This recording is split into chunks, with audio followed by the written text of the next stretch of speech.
to this developing story now. Joburg firefighters are battling a blaze at Dragon City warehouse in Fordsburg. The flames ravaged through several floors of the warehouse. However, no injuries or fatalities have been reported.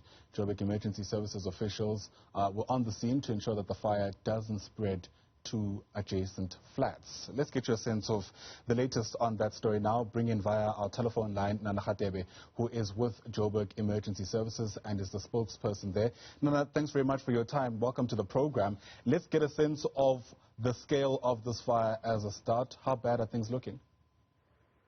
At this moment, we have managed to contain the fire and ensure that it does not spread to adjacent buildings. We are busy with damping down. We have identified a number of hotspots that keep reigniting. We have also put crews inside the building just to ensure that they deal with the hotspots correctly. And we've also been using exterior firefighting, where we have a ladder and a Bronto where we're fighting fire from the exterior side as well. Yeah, how long have you been battling the blaze? We started yesterday just after 1 o'clock in the afternoon. By then, when we arrived on scene, there was just smoke on the basement and the second floor. We had dealt with the smoke, but by around 10 p.m., the whole building was engulfed with fire. Wow, it's almost 24 hours fighting this fire then. What are the challenges? Why does it appear that it's taking so long to have it completely extinguished? It's a multiple storage that is nearby the Dragon City that is used by a number of businesses where they store homeware appliances, hardware appliances, blankets.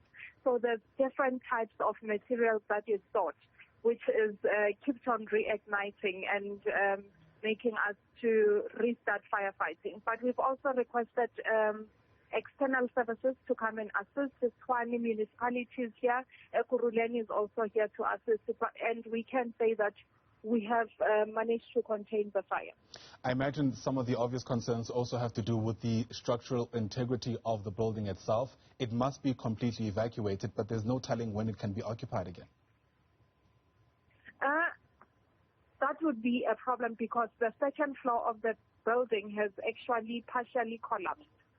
So it would be a problem for anyone to go in at this moment. We have firefighters fighting the fire from the other side of the building, identifying hotspots.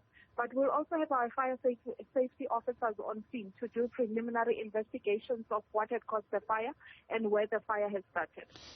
What impact, if any, has this had on traffic? I mean, you are obviously at pains to explain that the main objective is to ensure that the fire doesn't spread to adjacent buildings, but is it affecting adjacent roads?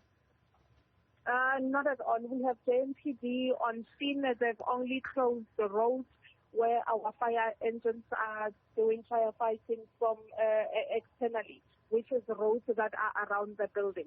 But the whole traffic in Fordsburg is not affected at all. Yeah. The cause of the fire is not known, but it is known where the fire itself started. Are you getting any clues yet, especially considering that it's the second floor specifically that's collapsed? Preliminary investigations will be conducted just after we're done with firefighting. All right. Nana Radebe, thanks very much indeed for getting us a sense of what you know so far.